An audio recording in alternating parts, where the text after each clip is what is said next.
One of the two great tributaries feeding the Nile had to survive a place that came dangerously close to becoming its grave. That test arrived in 1839, when an enormous flotilla dispatched by Egypt's ruler pushed south, determined finally to trace the river back to its source. What stopped them defied every expectation. Somewhere in what is today South Sudan, the channel itself seemed to dissolve, swallowed whole by an endless expanse of towering papyrus and green reed. Ship after ship became trapped inside a sprawling maze of floating vegetation, dozens of vessels frozen in place. The water beneath them wasn't moving at all. It sat stagnant, thick with the stench of rot, while the air grew so saturated with humidity and swarming insects that simply breathing felt like a struggle. For weeks, desperate crews wandered that labyrinth searching in vain for the main current. Several of the larger ships were never recovered. The living mass of plant matter around them shifted and reformed daily until it had swallowed them completely. For generations afterward, sailors spoke of the place as cursed ground, a threshold marking the outer limit of the known world, one no sane traveller would willingly cross. Campfire tales described monstrous, prehistoric creatures lurking somewhere beneath the black water. Many were convinced the swamp itself thought that it deliberately repositioned its thorny floating islands to disorient intruders and keep them trapped forever within its reach. That place carries a name now familiar to hydrologists everywhere: the Sudd, one of the largest freshwater wetlands anywhere on Earth, roughly equal in size to a modest European nation. Once the White Nile's current reaches this stretch, it essentially abandons the concept of a riverbank altogether, spreading freely across an immense, nearly flat expanse of land. Beneath the unforgiving equatorial sun, with almost no current to keep the water moving, evaporation here reaches staggering proportions. Something close to half of everything the White Nile carries simply lifts into the sky and disappears. Yet this same swamp, seemingly so wasteful, performs a role no engineered system could easily replace. It functions as an enormous natural reservoir. When the rainy season turns violent, the wetland soaks up the surplus, sparing everything further downstream from catastrophic flooding. When drought tightens its grip instead, that same green expanse slowly releases the water it had been holding, keeping the river alive through the hardest months. The plant life grows so thick, in fact, that it manufactures its own localized climate. Shade cast by towering papyrus keeps the surface cool enough that it never comes close to boiling under direct sunlight. South of the equator, then, the river conceals its history behind living walls of green. Head north instead, and the concealment changes character entirely. Buried not beneath vegetation, but beneath something far more permanent: sand. Late in the 20th century, researchers turned advanced satellites equipped with ground-penetrating radar toward the emptiness of the Sahara. These instruments could see straight through several meters of dry sand, functioning almost like an X-ray machine pointed at the desert floor. When scientists back in the lab finally decoded those early scans, disbelief was the only reasonable reaction. Beneath dunes that today offer nothing but heat, dust, and bare rock lay an astonishing network of vanished waterways, evidence of colossal rivers, kilometers across, that had once fed into the Nile or run beside it, forming a system of water on a scale that dwarfs anything visible on the surface today. Once these radar images reached the public, speculation ran wild almost immediately. Believers in alternative history insisted these couldn't possibly be natural formations. They had to be the remnants of monumental artificial canals, engineered by some impossibly advanced civilization lost to time, built to irrigate the entire continent. A few pushed the theory further still, arguing that some ancient global catastrophe had deliberately desiccated the Sahara thousands of years earlier, leaving these gigantic trenches as the only surviving trace of forgotten megaprojects. What the radar data actually confirmed was something scientists refer to as the Paleonile. Roughly 100,000 years in the past, Earth's climate bore almost no resemblance to today's. North Africa was blanketed not in sand but in flourishing grassland, sustained by regular rainfall and dozens of rivers running at full strength. Then the planet's climate shifted, and the Sahara began its slow, irreversible descent into desert. Nearly every one of those ancient rivers vanished for good. Only the Nile made it through, and its survival came down to an extraordinary stroke of geological fortune. Across an immense stretch of time, tectonic activity had been steadily lifting the Ethiopian highlands.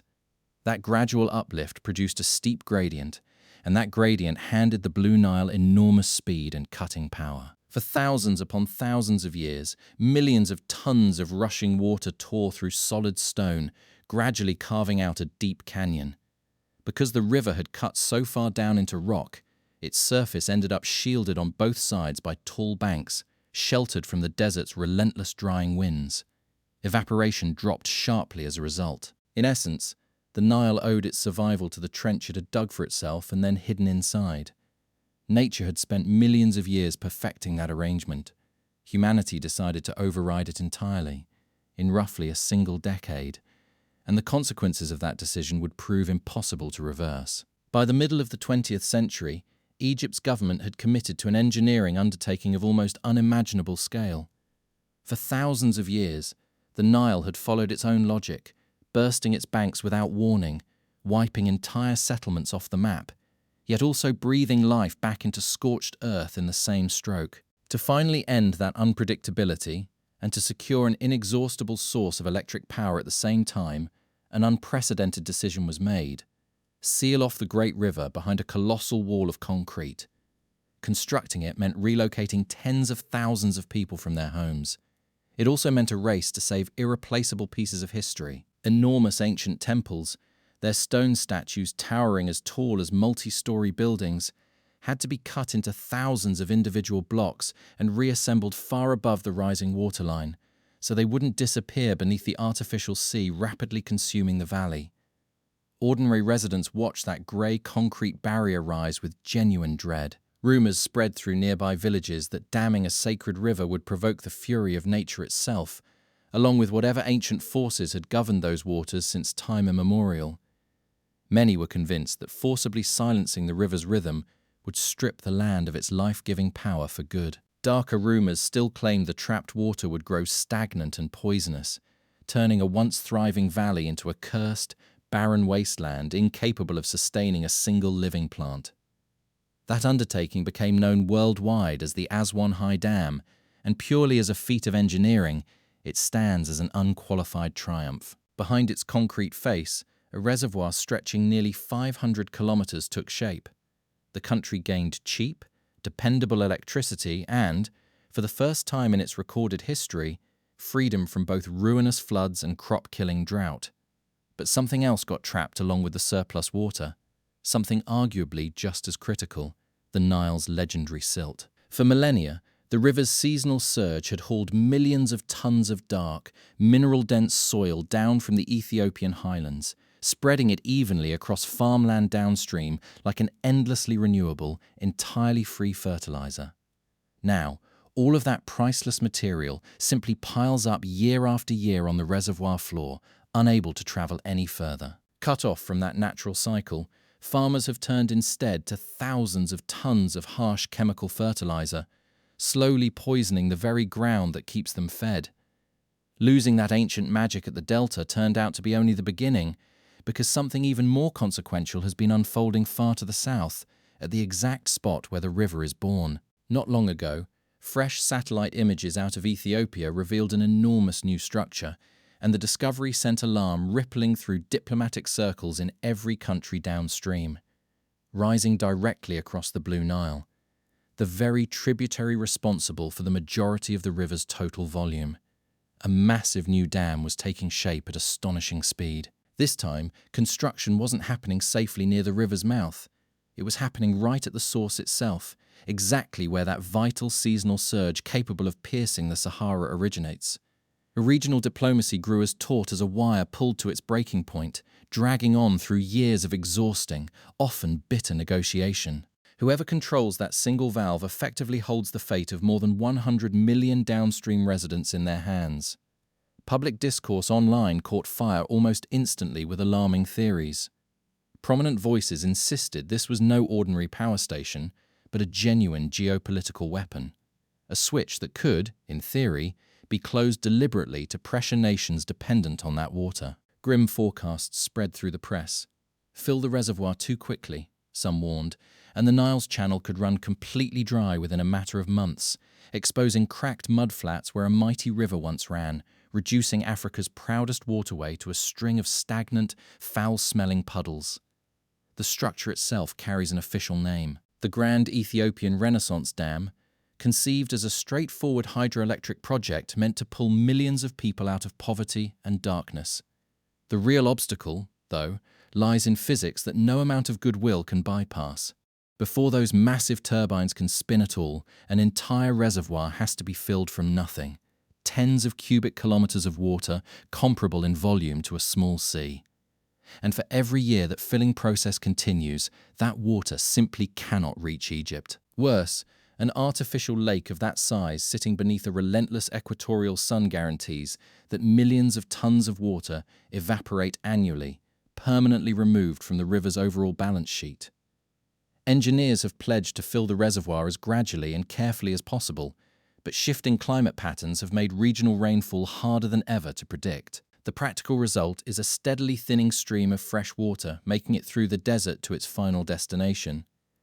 And that shortfall has already set off a quiet, but ultimately devastating, chain of consequences at the very end of the journey.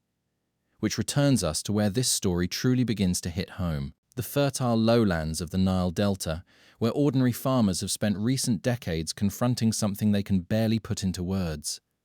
Harvests that should have thrived began collapsing without warning. Soil that had nourished empires for thousands of years started forming a hard, pale crust across its surface. Families drawing water from wells their grandparents trusted found it undrinkable, bitter, saline, wrong. Fertile earth began breaking apart into dust in people's hands, and even the shoreline itself appeared to be shifting, as though some invisible force was slowly gnawing, inch by inch, at once thriving land and dragging it beneath cold seawater. Frightened residents whispered theories of their own. Some blamed industrial chemical runoff for poisoning the Mediterranean, imagining a vengeful sea now punishing their fields in return. Others were convinced the ancient earth itself could no longer bear the weight of sprawling modern cities, picturing vast hollow spaces opening beneath urban centres, with seawater rushing greedily inward to fill the void from below. The genuine explanation belongs to hydrology, and it goes by the name saltwater intrusion, a direct and measurable consequence of humanity's heavy hand upstream. The Nile Delta exists at all only because the river spent thousands of years building it, deposit by deposit, using precisely that same mineral-rich Ethiopian silt to push the sea steadily backward. Once concrete dams began intercepting that fresh sediment far upstream, the flow of new building materials simply stopped. Deprived of constant renewal, the delta has begun sinking, worn down gradually by the relentless force of ocean waves. At the same moment, global sea levels keep climbing due to a warming planet.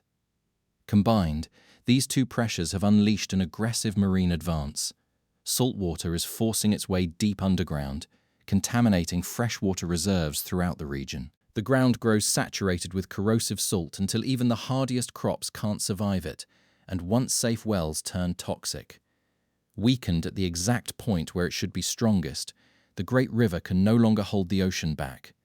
And the sea, patiently but with total certainty, is reclaiming one of the oldest and most fertile stretches of land this planet has ever produced. Taken together, we've traced an extraordinary journey.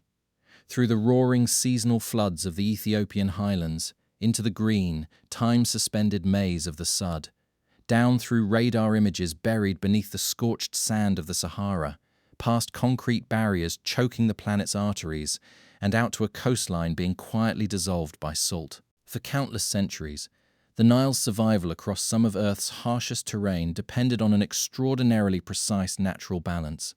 Powerful seasonal rainfall paired with a deep stone channel carved out across millennia. The modern era has proven far messier. We take pride in our ability to erect towering walls of concrete, capable of halting the accumulated force of centuries in a matter of seconds, convincing ourselves we've mastered nature completely. Yet every intervention of that kind quietly fractures a balance built over unimaginable stretches of time. A single decision made in some distant government office is enough to turn a thriving, thousand-year-old oasis into a barren, salt-choked wasteland. We are redrawing the physical map of this planet far faster than we're managing to grasp the true cost of what we're doing. And the story of Africa's greatest river remains one of the clearest, most sobering proofs of exactly that.